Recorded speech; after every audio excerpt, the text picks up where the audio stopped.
Hi అండి. ఎలా ఉన్నారు? రీసెంట్‌గా హెచ్-1బీ రిజల్ట్స్ అయితే వచ్చినాయి గదా! పిక్ అయిన వాళ్ళ టెన్షన్ చూస్తుంటే గనక రియల్‌గా అంటే హెచ్-1బీ వాళ్ళు పిక్ అయితే ఇలా ఉంటారా అని జెప్పేసి ఇప్పుడున్న సినారియోకి. పిక్ గాని వాళ్ళంటే పాపం ఒకరోజు బాధపడతారు. సరే next time better life next time అనుకుంటారు. పిక్ అయిన వాళ్ళ సినారియో ఎట్లుంటది ఏందనేసి రియల్‌గా చూసాననమాట. వాళ్ళ సినారియోస్, వాళ్ళ కన్వర్జేషన్స్ అయితే మీతో షేర్ చేసుకుందాం అనుకుంటున్నా. ఎందుకంటే పిక్ అయిన వాళ్ళు కూడా ఇంత కంగారు పడతారా అని చెప్పేసి పాయింట్‌కెళ్ళిపోదాం. పాయింట్ అంటే గనక చాలా వరకు అసలు హెచ్-1బీ కోసం వచ్చిన జాబా? లేదంటే స్ట్రెస్సా?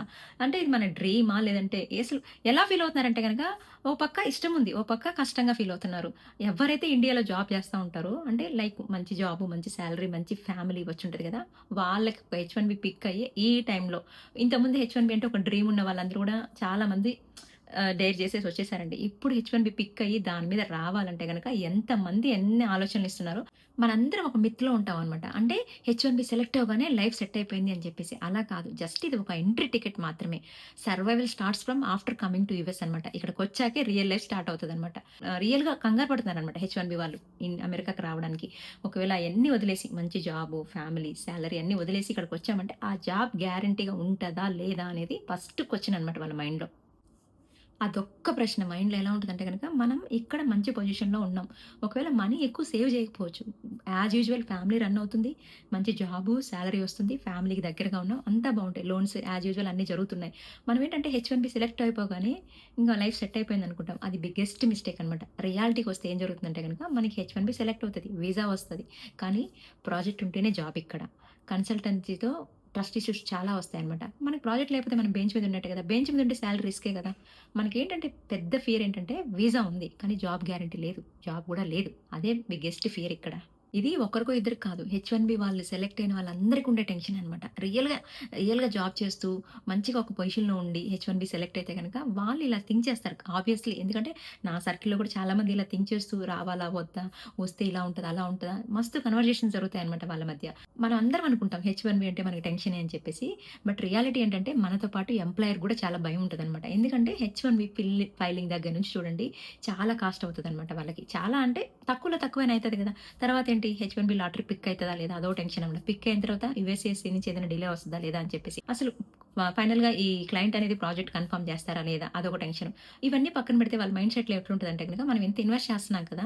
నిజంగా ఔట్‌కమ్ అనేది అంత గ్యారంటీగా ఉంటదా? ఉండదా? ఉండకపోతే ఏంటి? ఉంటే ఏంటి? అసలు వచ్చిన వాళ్ళు మన దగ్గర ఇంత ఇన్వెస్ట్ చేస్తున్నాం కదా! 1 ఇయర్ అయినా ఉంటారా లేదా? కనీసం 6 మంత్స్ అయినా ఉంటారా లేదా? అని చెప్పేసి తనకు కూడా చాలా టెన్షన్ ఉంటదనమాట. కాకపోతే ఏందంటే మనకి ఒక్కసారి ఆలోచిస్తే హెచ్-1బీ అంటే మనకొక లైఫ్, ఒక సాలరీ, ఒక ఫ్యామిలీ మన సైడ్ నుంచి ఎలా ఉంటదో ఎంప్లాయీ సైడ్ నుంచి కూడా మనలాంటోళ్ళు చాలా మందుంటారు. Under the employee so many H1Bs కదా! తనకేందంటే ఒక 10 మందొచ్చినప్పుడు 10 మందిలో ఇద్దరు, ముగ్గురు లాస్ అయిన ఇబ్బంది లేదు. ఒక మిగతా 7 మంది మంచిగుంటే సరిపోతది. మనకట్ట కాదు కదా! మనకొక లైఫ్ అనమాట. మనం ఒక జీవితం వదులుకొని వస్తాం కాబట్టి ఇక్కడ మనకదే లైఫ్ కాబట్టి మనం ఎక్కువ టెన్షన్ పడతా ఉంటాం. ఇన్వెస్ట్ చేసే పొజిషన్‌లో ఎంప్లాయర్స్ ఉన్నారంటే గనక వాళ్ళకి ఎంతో కొంత ఇక్కడ బిజినెస్ ఉన్నట్టు వాళ్ళకి నడుస్తది. వాళ్ళకి అటు ఇటు అయినా కూడా ఏం గాదు. ఒక హెచ్-1బీ అనే వాళ్ళేంటంటే బేసిక్‌గా ఇంకా ఫుల్ లైఫ్ అనమాట వాళ్ళు. వాళ్ళనుకున్న లైఫ్ కరెక్ట్‌గా ఉంటదా లేదా అనేది వాళ్ళకి గ్యారంటీ లేదనమాట. అక్కడ ఒక మంచి సాలరీ, మంచి జాబ్ ఉండి వదులుకొని వస్తున్నారంటే గనక ఇక్కడ జాబ్ ఎలా ఉంటది? అసలు జాబ్స్ ఎట్లుంది? కరెంట్ సిట్యుయేషన్ ఎట్లా ఉంది? ఒక జాబ్ మీద వస్తున్నాం. ఆ జాబ్ మనకుంటదా లేదా తెలీదు. ఒకవేళ జాబ్ పోయిన తర్వాత మళ్ళీ జాబ్స్ వస్తాయా లేదో తెలీదు. ఎట్లుంటది సినారియో ఎట్లుంటదనేసి కంగారైతే ఉంటది. అంత ఈజీ ఏం కాదు.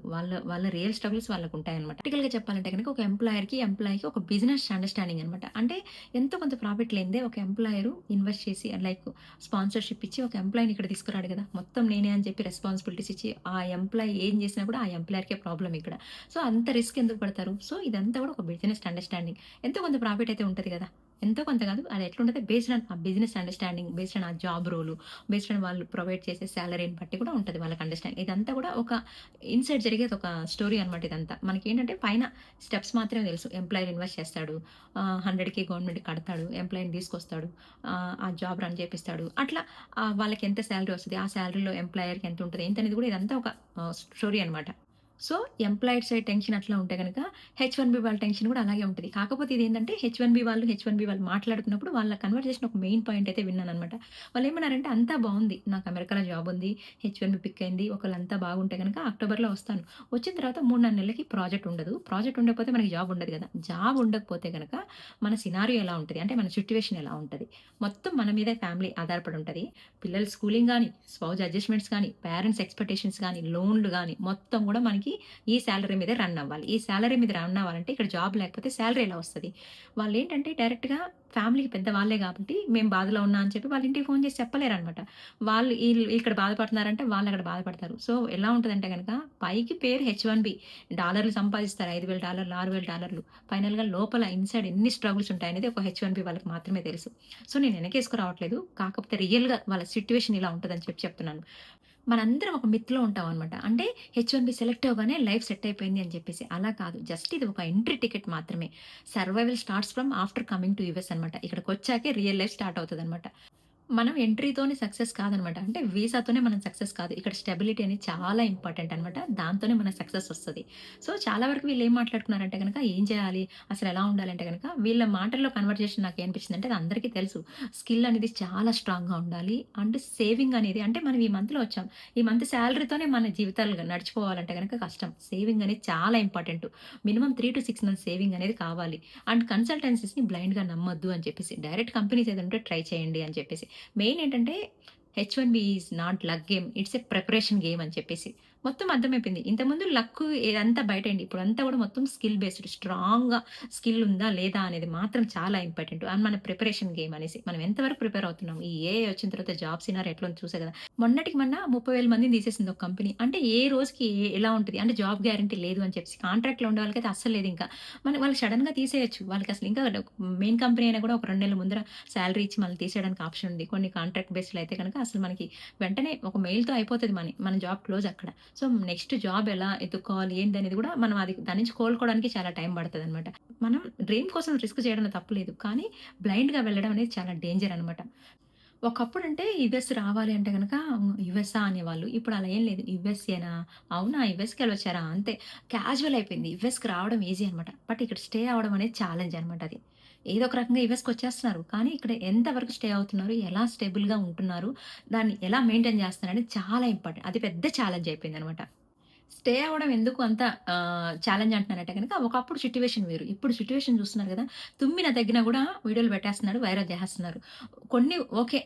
యాక్సెప్టెన్స్. కొన్ని మటుకు ఎట్లా అంటే ఎప్పుడో పాత వీడియోలు గూడా ఇప్పుడు వైరల్ జేసేస్తున్నారు.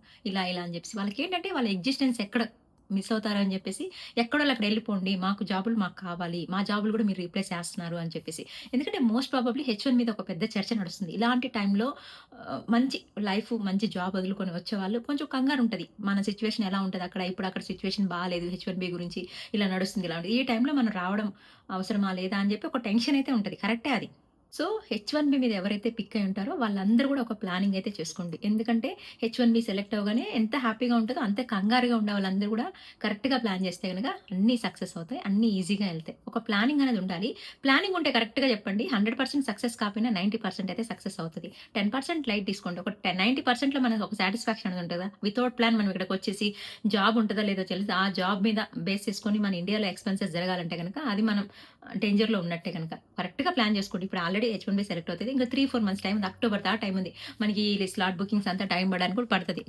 మీకొక ప్లానింగ్ ఉంది రావాలి. అంతా గుడ్ వేలో జరుగుతుందంటే గనక మీరు పక్కాగా ప్లాన్ చేసుకోండి. ఇన్వెస్ట్‌మెంట్ చేసుకొని అంటే ప్రాపర్ సేవింగ్ చేసి పెట్టి ఒక 3 నెలల వరకు జాబ్ లేకపోయినా నాకు ప్రాబ్లమ్ లేదు. నేను మేనేజ్ చేసుకుంటా. సస్టైన్ అవుతది నా ఫ్యామిలీ, నా పిల్లలు, నా లోన్స్, స్కూల్ ఇవన్నీ కూడా ఎట్లా అంటే మీకు టెన్షన్ ఉండకూడదు. మీరిక్కడికొచ్చారంటే ఫుల్ జాబ్ మీద ఫోకస్ చేయాలి. మీకు ఇక్కడ ఎన్వైర్న్‌మెంట్ కొత్తుంటది. అంతా గూడా. సో, మీరు కొంచెం ఇక్కడ అలవాటు పడేదాకా కొంచెం ఎక్స్‌పెన్సెస్ కానీ అన్నీ కూడా మీ మీద ఆధారపడకుండా ఉండాలి అంటే గనక మీరు పర్ఫెక్ట్‌గా ప్లాన్ చేస్తేనే అది జరుగుతది. చేసింది చేసినట్టు సక్సెస్ అవ్వకపోయినా పర్లేదు. ఒక ప్లానింగ్ అనేది ఉంటే ఆ సాటిస్ఫాక్షన్ అనేది మిమ్మల్ని ముందుకు తీసుకెళ్తదనమాట. చాలా వరకు ఏంటంటే మాకు తెలిసిన వాళ్ళు గూడా అన్‌ప్లాన్డ్‌గా వచ్చేసారి ఇక్కడ జాబ్ లేకపోవడం వల్ల 2 నెలల్లో మళ్ళీ జాబ్ లేకుంటే వెళ్ళిపోవాలి గదా! వాళ్ళు మళ్ళీ ఆ స్టేటస్‌లు మెయింటైన్ చేయడం ఎంత ఇబ్బంది పడ్డారో కళ్ళారా చూసాననమాట. అలా కాకుండా పర్ఫెక్ట్ ప్లాన్‌తో రండి. మాకు తెలిసిన వాళ్ళేంటంటే అతనొచ్చేసిన తర్వాత 1 మంత్‌కే ఫ్యామిలీ గూడా వచ్చేసింది. ఫ్యామిలీ వచ్చాక తనకి జాబ్ పోయిందనమాట. జాబ్ పోయిన వెంటనే ఇక్కడ తెలుసు కదా! రూల్స్ ప్రకారం 2 నెలల్లో జాబ్ రావాలి. లేదంటే ఇండియాకెళ్ళిపోవాలని జెప్పేసి వాళ్ళు మళ్ళీ హెచ్-1 నుంచి ఎఫ్-1కి అసలు ఆ స్టేటస్ చేంజ్‌లు ఎంత ఇబ్బంది పడ్డారో కళ్ళారా చూసాననమాట. సో, చాలా వరకేంటంటే హెచ్-1బీ పిక్ అవ్వడం అనేది లక్కే. కానీ లక్ తర్వాత మనకి ప్రిపరేషను, ఆ స్ట్రాంగ్ స్కిల్ అనేది చాలా ఇంపార్టెంట్ అనమాట. లక్‌తో మనం ఓన్లీ ఎంట్రీ మాత్రమే అవ్వగలం. తర్వాత ఇక్కడ సస్టైన్ అవ్వాలంటే గనక మనకి స్కిల్ అనేది చాలా స్ట్రాంగ్‌గా ఉండాలి. అప్పుడు మీకు జాబ్ టెన్షన్ కూడా ఉండదు. ఒకవేళ 2, 3 నెలలు జాబ్ ఉంటే పోతాయి. ఒక 2 నెలలు కష్టపడ్డామంటే మళ్ళీ జాబ్ కొట్టాలంటే మీ దగ్గర మంచి స్కిల్ ఉంటే గనుక ఈజీగా జాబ్ వస్తది. నేను మిమ్మల్ని మోటివేట్ చేస్తున్నాను గాదు. సినారియో ఇక్కడ ఎక్స్‌ప్లెయిన్ చేస్తున్నాను. కరెంట్ సినారియో నేనున్నాను కాబట్టి, సినారియో కళ్ళ ముందు చూస్తున్నా కాబట్టి నాకిది షేర్ చేసుకోవాలనిపించింది. ఇలా ఉంటది సినారియో అని చెప్పేసి. సో, హెచ్-1బీ పిక్ అయ్యి ఫర్దర్ ప్రాసెస్‌లో ఉంటారు కదా! వాళ్ళందరికి ఆల్ ది బెస్ట్ అనమాట. కొంచెం పక్కాగా ప్లాన్ చేసుకోండి. సో, ఇదే అనమాట ఈరోజు వీడియో. వీడియో నచ్చితే లైక్ చేయండి. సో, ఎవరైనా కొత్తగా ఛానెల్ చూస్తున్నారంటే సబ్స్క్రైబ్ చేసుకోండి. Thank you for watching. See you in the next video.